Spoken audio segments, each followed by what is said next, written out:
बहुत से साथी जो कहते होंगे कि मुख्यमंत्री सीमित धंधा फैलाना है, उसको कंसेप्ट टारगेट क्यों कर रही है?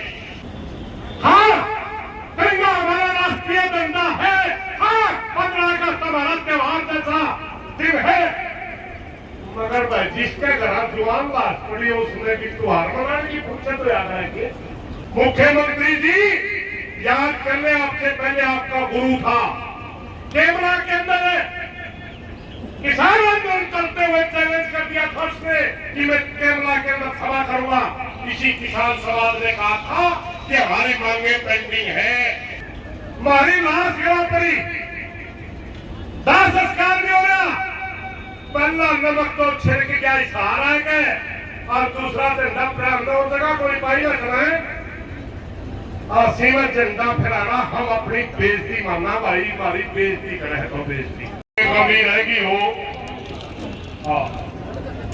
मौजूदा एमएलए, एक्स एमएलए या सरकार के किसी मुख्य पद पर या कोई साथी विपक्ष की सारी पार्टियों के ऑफिस में सारे भाइयों जरूर है भाई चूल्हा ने हो या चूल्हा ने हो, सारे भाइयों आप भी इस काम पर सारे शामिल हुए।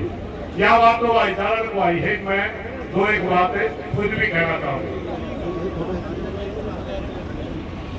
साथियों, बहुत से साथी जो कहते होंगे कि मुख्यमंत्री सीमित धंधा फैलाना है, उसको कंसेप्ट टारगेट क्यों कर रही है? ये तो राष्ट्रीय पर्व है, तिरंगा हमारा राष्ट्रीय ध्वज है। मैं उन बातों के ऊपर तो एक मिनट कहना चाहूंगा। हाँ, तिरंगा हमारा राष्ट्रीय दंगा है। हाँ, 15 अगस्त हमारा त्योहार जैसा दिन है, मगर भाई जिसके घर जुआन लाश पड़ी उसने भी त्योहार मनाने की फुर्सत तो याद है। हमारा लाश पड़ी है लाश, और हमारे से बड़ा कोई राष्ट्रवादी नहीं है। किसान के घर में अगर दो बेटे पैदा होते हैं, एक सीमा पे सुरक्षा देता है और एक खेत में पैदा करके जनता का पेट भरता है। मुख्यमंत्री जी, याद कर ले, आपसे पहले आपका गुरु था केवड़ा के अंदर किसान आंदोलन चलते हुए चैलेंज कर दिया था उसने कि मैं केरला के अंदर सभा करूंगा। इसी किसान समाज ने कहा था कि हमारी मांगे पेंडिंग है, हमारी सुनवाई नहीं हो रही, हम आपको केरला में नहीं उतरने देंगे। आपने बेड़ा खोल उतर दिया था ना। आज हमारी लाश गिरा पड़ी, दाह संस्कार नहीं हो रहा। पहला नमक तो छिड़क गया इशारा है और दूसरा झंडा फहराना जगह कोई पाई ना चलाए और सीमित झंडा फहराना हम अपनी बेइज्जती मानना। भाई हमारी बेइज्जती करे तो बेइज्जती, और ये चीज हमें बर्दाश्त नहीं है। हमारी खातों के अंदर, हमारे समाज के अंदर हम 3 मुद्दों के ऊपर अपनी जान देते हैं, जिसका कहते हैं जल, जोर और जमीन। ये जल का सवाल है हमारा, ये हमारी इज्जत का सवाल है। याद रखना मुख्यमंत्री जी, प्रदेश के अंदर कुर्सी आएगी जाएगी, मगर लाश के ऊपर झंडा फहराना तो हम फहराने नहीं देंगे। तो हमारी और भी कितनी लाश होगी। टाइम तो दे दीजिए, क्या बजे पहुंचना है? ऑर्डर 80 बाद में सारी बात क्लियर करके मैं तुम्हें पहुंचू कौन दिया होगा। अच्छा, सारी बात मेरा तो आंदोलनकारी है, पहुंचना हम नहीं, मेरा तरह पहुंचेगा। झंडे का टाइम भी आपको पता है, झंडे का टाइम भी आपको पता है। झंडे का टाइम मुख्यमंत्री का प्रोटोकॉल है 10 के आसपास होता है, परेड होती है। भाइयों, हमें कितना सख्त फैसला लेने को मजबूर क्यों है? जब भारत के अंदर 15 अगस्त को दिन में 2 लाख से भी 7 लाख से भी 32,000 लोग और कुर्बानी कर करके देश आजाद करवाया था। आज हम महसूस कर रहे हैं कि देश के अंदर आजादी नहीं है। चंद मुद्दों ने ये सत्ता के ऊपर काबिज होकर के देख के और हमारी लाशों के ऊपर भी राजनीति करते हैं। हमारी लाशों के ऊपर इन्होंने जाति दिखती है, हमारी लाशों के ऊपर इन्होंने धर्म दिखता है और हमारी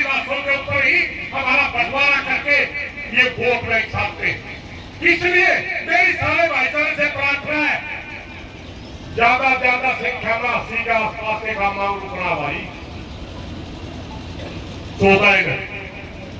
और मुख्यमंत्री जी खुला चैलेंज है, मैं एक बात कही थी जिधर सुनवाई 6 दिन हो गए, 16 करेंगे भाई जल्दी गिरफ्तारी करते हरियाणा में तरफ पैर के कितना जगह निकालोगी।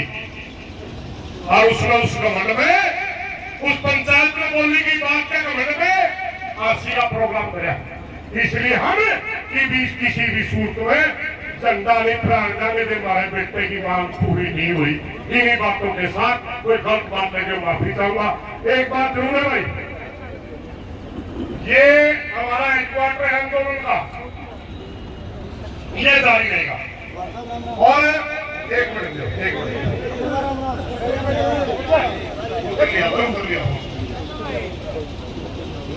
ये जो धरना है अनुशासनहीनता किसी की बर्दाश्त नहीं होगी। वैसे हाथ से जोड़ के प्रार्थना है, इसमें करना बोलना उचित नहीं है। जो भी किसान ने केस देना होगा इस धरने से जाएगा, अपनी अपनी मनमर्जी हाथ लाई हुए करिएगा। और ये 14 तारीख की जो काल है 3 घंटे की, ये सिर्फ हाईवे की नहीं है, लोकल रोड की नहीं है, ये तो सिर्फ एक चेतावनी है। ये सिर्फ चेतावनी है हरियाणा सरकार को कि जाग जाओ और परीक्षा ना लो, वरना 15 तारीख तक मरण मारण की लड़ाई, जिसका प्यार पार की कहा ना, आर पार की लड़ाई 15 तारीख तक शुरू हो जाएगी भाई। फिर हमें जीवा मरा, अगर इज्जत से जिए तो जिंदगी है, अगर बेइज्जती करके फिर अपनी कोई जिंदगी भी नहीं। इन्हीं बातों के साथ कोई गलत बात करके माफी चाहूंगा। धन्यवाद साहब।